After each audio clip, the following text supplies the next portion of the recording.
Hi guys, welcome back to Wander with Bree. I'm Bree and I'm so happy to see you here. This is episode number 3. Thank you all for kind of being patient with me. I started my channel right before our wedding and right before our honeymoon. So I had a little bit of a hiatus, let myself take time off for our honeymoon and just really enjoy that time. We went to Maui, it was incredible. And now I'm back, married. Fresh tattoos. Check out my Instagram stories if you want to see more about that, where we went and all that stuff. For now, let's get into it. So thank you all for all the love and support on my last video. So like I said, this is episode 3. Videos 1 and 2 went really well. It was so much fun to put together and then so fun to read your comments and to talk to everybody afterwards. If you're curious about the last couple of videos, I will link one up here for you of my last one. And we have almost 300 views on it. So I celebrate every like 10 views here. It's pretty exciting. Actually, let's be honest, I celebrate every one. So as you know, this is a very new channel. So everything, like, subscribe, comment, anything you can possibly do helps me out a ton. And I'm really grateful for just you being here and just you watching and helping me grow. As you know, on this channel, we are diving into all things AI and travel related. And I'm really enjoying the process. The inner geek, well, maybe outer geek too, in me is really enjoying reading, researching, writing. As you know, all of my scripts are generated by chatgpt, and now I'm also starting to explore some other variations of AI. But again, they're first generated by them, and then I change, hone, and interact with a generative AI, and really enjoying the asynchronous learning that AI is able to do. It's been super, super interesting. Have anything that you'd like to hear from me that I haven't done yet? Today, we are covering the future of travel with AI, and we're going to explore some of the things that we may be noticing over the next couple of years. Let's be honest, over the next couple of weeks. But I've also been hearing from people that you'd specifically like some things like packing tips, maybe a favorites video. So if there's anything like that that you'd really like to see from me, please comment down below and let me know what you'd like to see. I'd be more than happy to do it. Today, we're going to be exploring the future of travel with AI. We're going to look at things like transportation, hospitality, environmentalism, our security. We're going to be diving into all of those things today. So stay tuned if you want to learn a little bit more about what your future in travel is going to look like. So first up, let's talk about AI-driven autonomous transportation. I live here in Arizona, and there's a company called Waymo that's really popular. It is electric vehicles that are unmanned, essentially, and they are AI-driven cars. So you could take essentially an Uber or a Lyft as you would think of it, or a taxi as you would think of it, but there is no actual driver. They're all driven by AI. It's a pretty nice experience because you don't really have to interact with anybody, and they're supposed to be pretty safe. So in a world where you get out of your house directly into an autonomous vehicle that takes you directly to the airport, that takes you, the airport takes you to wherever you're going, and then from your destination, there's an autonomous vehicle that takes you directly to your hotel. So you could click one button and they could all speak to each other, and all of your transportation from house to airport to hotel or wherever you're going is all coordinated in one beat. So Sean and I just got home from Maui, right? It's 117 degrees outside in Arizona, and we're on an airplane, so we're wearing, warmer clothes than we normally would. And we call the, Lyft, Uber, taxi, whatever you want to call it. We call them, they come and pick us up, but not after we stand outside where it's 117 degrees and under an awning. So it's just kind of like heat rising and hitting the top. Standing there with all of our luggage, waiting. We get into this guy's car. The car is gross. Unfortunately, it wasn't clean. It was really dirty. And then we're exhausted because we just flew all day and we had to wake up at 4 o'clock in the morning. And the very last thing in the world we wanted to do was have a discussion with a stranger. And the guy is working so hard to make money. And I understand that, which is why I always give good reviews. And I understand that's part of the problem, but maybe it's a millennial thing. I remember thinking, this has to be better. We have to have a better option than this. Do I have to call my dad to pick us up from the airport every time we do this? Because we've gotten so used to using these Ubers and the Lyfts that what else are we going to do? So imagine a world, literally, you step off the plane, you go, you pick up your luggage, you walk right out, you get right in the car, and the car goes. And maybe it's a form of public transportation. That is what AI is going to be able to do for us because of the nature of it being able to sync with other apps or other services. And by it being able to track and understand where you are, it could very quickly respond to you and get you what you need when you need it, as opposed to sort of these, I don't know, lesser evolved apps that don't have the ability to do that for you. So I've used this example before, but I had a flight that was delayed from Croatia to Mykonos. And I think I stopped in Paris, maybe. I think it was like Croatia, Paris. It was a funky flight, but anyway, it was delayed in Athens. And I arrived in Athens way later than my flight. I think my flight was at 11 or something, and I think I arrived at 12 or 12:30. And because nobody really comfortably spoke English and I did not speak Greek, still don't, I ended up standing in two different lines for far too long to find out that I just needed to go find a hotel. And, I was out of luck and I just had to file for reimbursement later. So I get to a hotel room at 2 a.m. I think I slept for 3 hours because my next flight was at like 7 or something. So I like drove into the city, came back after sleeping for a couple of hours and came back in. Now, none of that had to happen had there been accurate prediction of what was happening with my flight, transportation, and then also hotel stay. If I had something that considered all of those things all in one, I wouldn't have had to worry about it. So if there was an AI app, which I still don't know if there's anything that really does this yet, but I'm assuming that all of this is coming. It's part of my prediction, I guess, that eventually, instead of me having to figure out a taxi or an Uber or trying to remember what's the safest thing to do in Athens, I don't know, is it taxi, Uber? It would have been a whole lot easier with something like AI, especially with the language disparities that I was feeling and the inability to communicate in my native language and for them to communicate in their native language with me as well. So that could have saved me a lot of time and stress. I'm still angry about the fact that I missed that day in Mykonos, still mad at the airlines. And I realized today it's been too long for me to probably ask for reimbursement, but man, I'm still mad about that. So in my opinion, I think that AI is set to revolutionize our lives in ways that we don't even know yet. From what I can tell, now the advancements are going to do things like reduce travel time, specifically travel AI. It's going to increase our safety. It hopefully will decrease the cost of certain things. If not every single function of your travel experience has to be supporting somebody's wage, if it can be done by a computer, that would be fantastic. And then hopefully AI will also have a positive environmental impact. There is some concern that I have there around AI, and we'll get into that a little bit later on. In general, hopefully we'll be able to offset our carbon footprint by actually planning on resolving any of the carbon footprint that we're contributing to. Hopefully we'll have a better insight into the pollutants that we are generating, and then we can kind of like flip and reverse that, right? I mean, even though pollution, in my opinion, is also significantly tied to corporations and corporate greed and yeah. Anyway, with autonomous vehicles, commuting trips could be an absolute breeze, and it will have additional time to explore our destinations. One more day in Mykonos.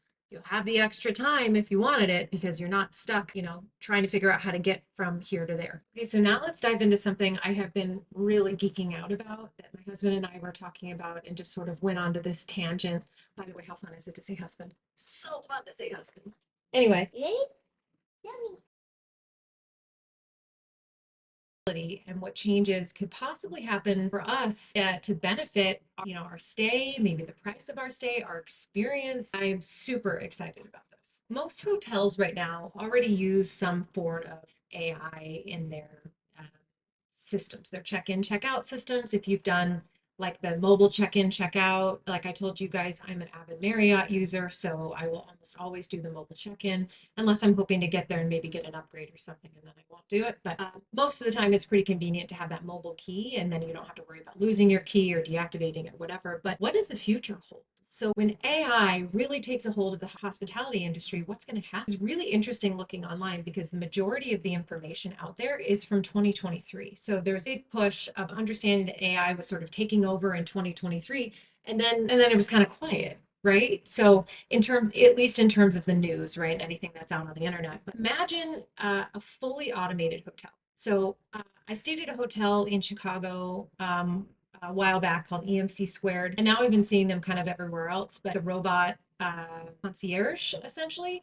So like I think we ordered a toothbrush and toothpaste just for fun, and the little robot like comes up and it beep beep, and then it opens up, and then you can take your little toothpaste out and close it back up. Super cute. So again, freeing up time for hotel staff to do other things, but also for us, it's kind of cool. You don't necessarily have to interact, and it's kind of fun, like cute little robots. There's also other things that you can do where AI could grow and adapt with you. So, perfect example, I checked into a hotel in Spain and we were tired, jet lag, totally over it. And it was hot in the lobby. And so we got in there and we're standing there, and there's like, I don't know, 10 people in front of us. We're super frustrated, just standing there like, ugh. It's the middle of the day, super excited. We just want to drop our stuff and go explore. And we're standing there in line with our luggage, waiting, waiting, waiting, waiting. So if I had the mobile at login, that would have been fantastic. But also, we didn't know anything about Barcelona. We knew nothing about the city. I had done some research on some things to do, but we only had a couple of days there. So let me give you this idea. This is sort of where geeking out about. So what if, imagine that this is the direction I think hotels will go, is they have their own app, right? So similar to an app like Target or Costco, they are essentially like geofencing you. Like they know where you are in their store, and they know how much time you spend in front of certain products and things like that. So if, let's say, the Marriott happens to have a geofence, they now know when you've landed, when you're going to arrive in their hotel. They also know how you are arriving, if it's train or car or scooter or whatever. And then you have the ability to opt in to their app. And that allows them to track you via GPS, which again, security concerns, I understand, but it's an opt-in situation. And then everywhere you walk, let's say you walk into a cute little city that you've never seen and you're in Barcelona and you're going, I don't know if I should pick that place to eat or that place or that. And you get bling, bling, bling, bling. It shows up on a 3D map and starts telling you what other people have said about these places. Or, hey, we've noticed you walked into this neighborhood. This is actually really popular for this, this, and this. And maybe, running the bulls was also really popular in this area. I don't know if that happened in Barcelona, maybe just Madrid or Sevilla. I don't know. It could give you a little bit of history in the area to say, hey, actually, you probably want to explore this taverna over here, or maybe you want to explore this over here because that is what this area is known for. Maybe you didn't know that. And then let's say you go back to your room, the temperature is already set to your liking, your covers are already turned down, and then they've got your favorite snack in there. Have any of you guys ever stayed at the Ritz? This is sort of a thing that that hotel group does as well. They will actually scrub your socials if they can. And once you arrive at the concierge, hand you your favorite, Starbucks grande vanilla latte extra hot because they know that's what you like. So hotels will now have the ability to understand, research, and know what your own personal preferences are to deliver an experience to you that is literally catered to what you want. Let's say you're an adventure seeker, you're really interested in rock climbing. They could have pamphlets out for you in your room when you arrive. They could have suggestions for you. Hey, welcome. I'm so glad to have you here. I wanted to let you know that we do have rock climbing sessions here, here, and here in the neighborhood, and you might want to explore that. Please let me know if you want me to set it up. Or that could be a push notification through your phones. Not only will hotels be able to increase your stay, like make it even better and enhance what you're learning about the area that you're in based on what you need, but they're also going to be able to advertise to you properly. They're going to understand more about who you are and what you want, and they're the right hotels hopefully will find the right consumers. I mean, I don't know about you, but the idea of not having to actually check in, walking into my hotel room, having the temperature set to my own preferences, and having some recommendations based on what I might want to do is pretty dang exciting, especially if the transportation part wasn't nearly as complicated too. So already I'm pretty excited about what the future is going to hold with AI. Listen, so this next part, if you've been sticking around, if you are one of my 44 subscribers, actually I think it's 24. I think I have 24 subscribers. If you are one of my 24 subscribers, you should know this already. But AI has also been contributing significantly, and in my opinion, right now, is having the biggest impact on travel planning. If you want to know more about AI and travel planning, just click right up here. Hopefully, I figure out how to make that a button for you, or I will link it down below. Check out my video on AI travel planning apps. I review 4 different apps that I think are phenomenal, but most travel platforms now are utilizing some form of AI. It's basically a plugin that they can purchase from an AI producer. So I think we're going to be seeing a whole lot more of that. Like if you remember when Google, if you're of a certain age, if you remember when Google first started getting big and all of a sudden search engines on every website started getting bigger, I think that's what we're going to start seeing with AI as well. Is the searches are going to be much more helpful and enjoyable, essentially.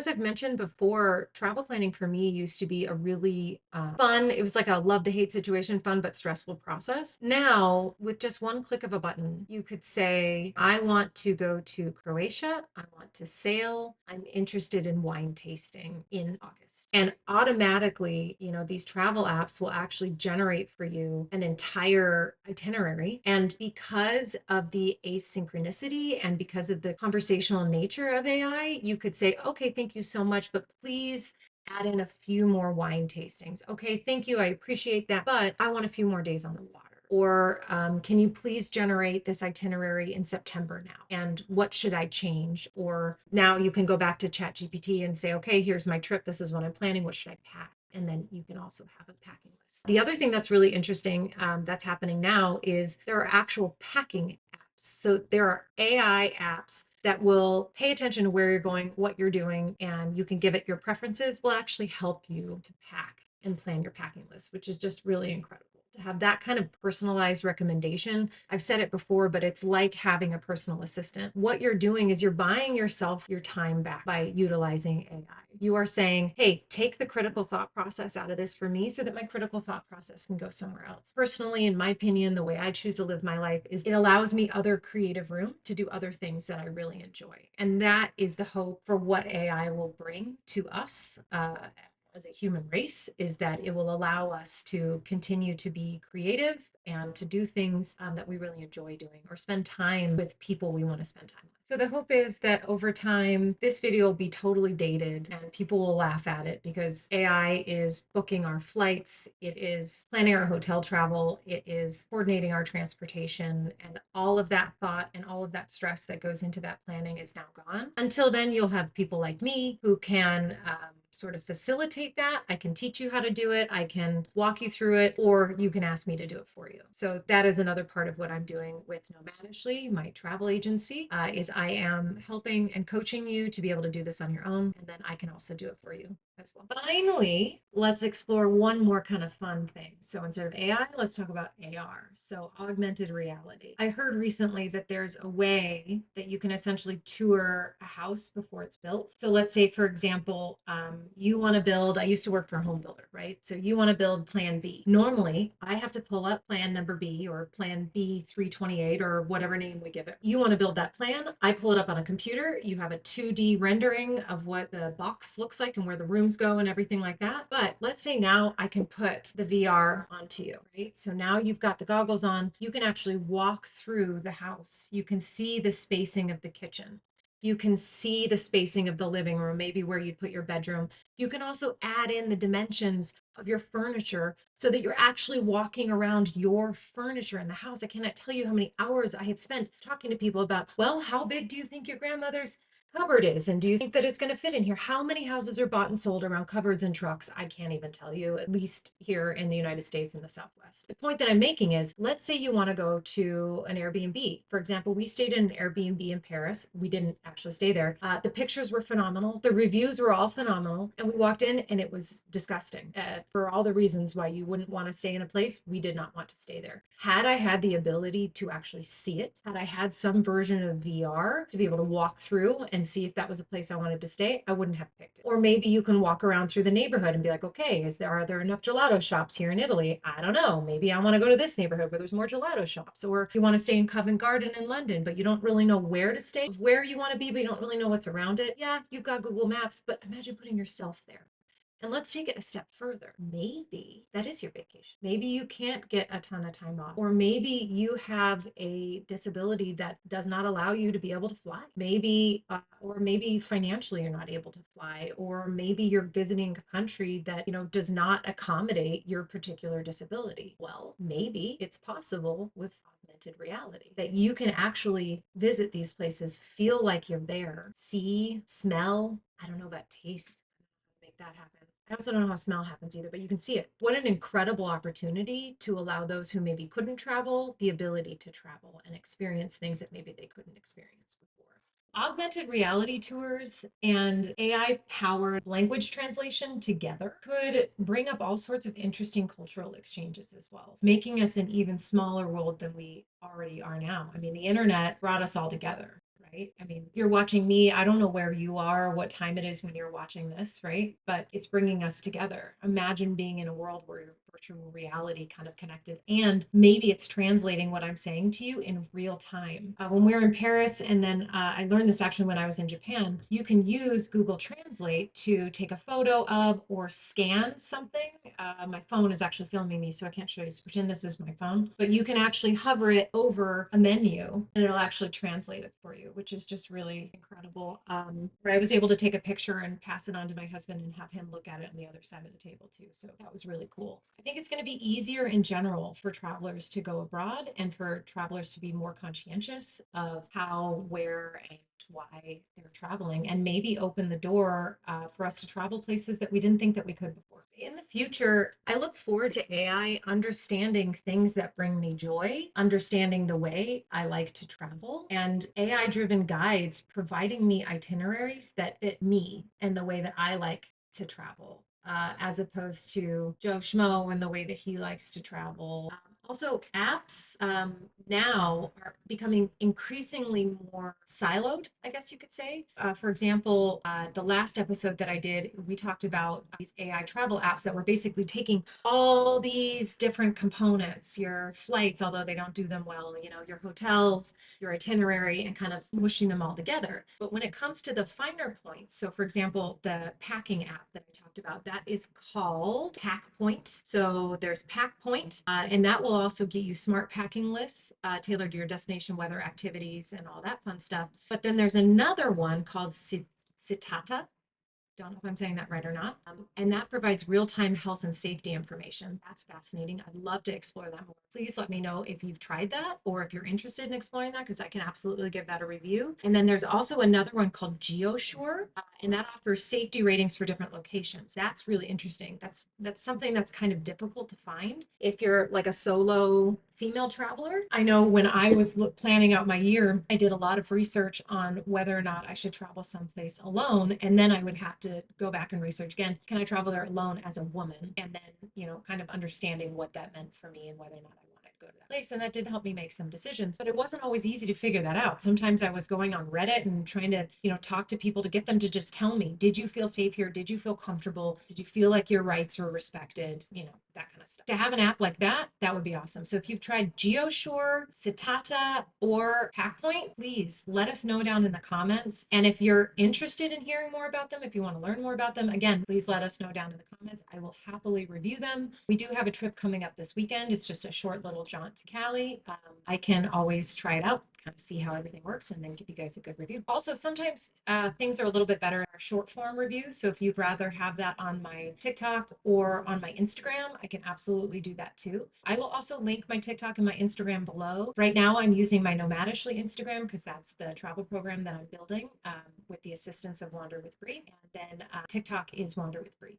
I will go ahead and post both of those below. Please go ahead and give me a follow. Check me out there. Let me know what you guys would like to see going forward. So the very last thing that I would like to touch on is something that I alluded to in the very beginning, and it is the risks of AI. If you're interested in seeing a video where I go into more depth, please let me know, because I am really interested, and it kind of keeps nagging at the back of my mind. But there are two primary risks of AI. Well, I guess you could say three that are prevalent in my mind. One of them is, of course, loss of jobs. I do believe that when a job is lost, another one will be created in another sector, but that doesn't mean that it's not going to create unrest and discomfort for a lot of people. So I'm interested in exploring sort of the impact of that and maybe where that's going to go. And maybe we just monitor it and pay attention. I don't know. I'm interested in hearing what you guys have to say. I'm sure you guys have lots of opinions. I feel like that's the most prominent topic that people are talking about. The other concern that I have with AI is privacy. So we were talking about, my super exciting Marriott idea where they can track you and they know all the things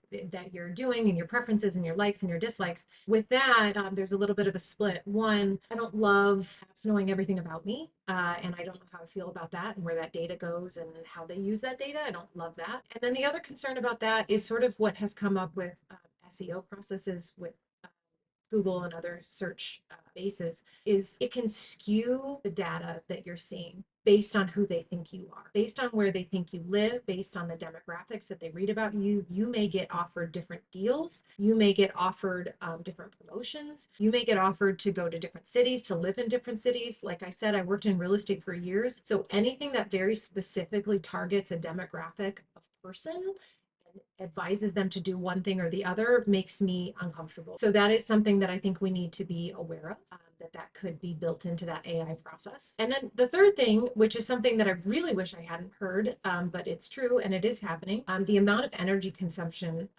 needed for AI. That is another concern that I have, mostly maintaining these data centers, AI models, operational usage.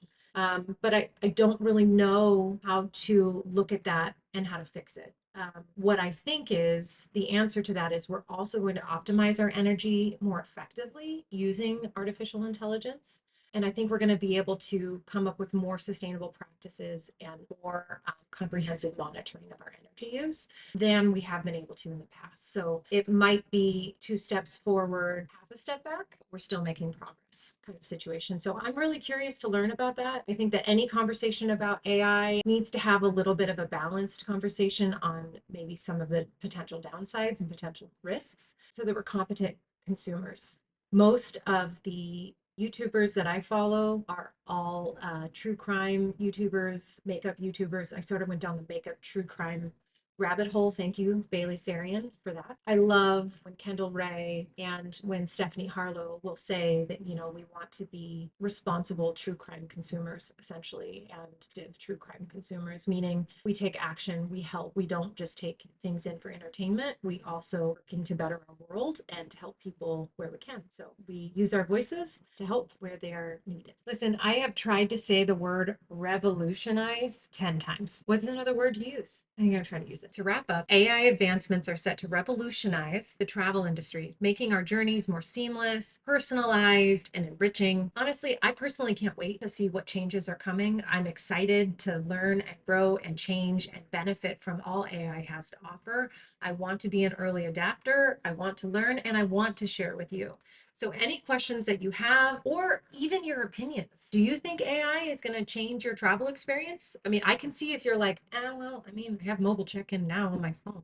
I use Uber and it's pretty advanced for me already. So do you think that it's going to change for you or not? And I'm really interested in your opinions. Guys, this has been such fun to go through the future of travel and essentially how AI is going to make travel even more fun and interesting. As a millennial, we're just we're living through another massive world shift, and I think this is going to be a really cool one. Stick around if you want to learn more about AI, if you want to learn more about travel. I'm happy to focus on either one, and both. Multi-passionate individuals, what they call me now, people like me anyway. So thank you guys so much for being here. Thank you for supporting me in this channel. This has been so much fun. My hope is that I can continue to be for you a resource, and I'll be here every Sunday. And yeah, I'm going to go feed my poor dog now, who is meandering around. My husband was so sweet because he knows that I like to have him up here when I'm filming. So he brought like his dinner up here. So I've been filming it with him in the background and then like giving him little treats. He's such a good boy. All right, guys, take care. Thank you again for being here. And we'll see you next time. Bye.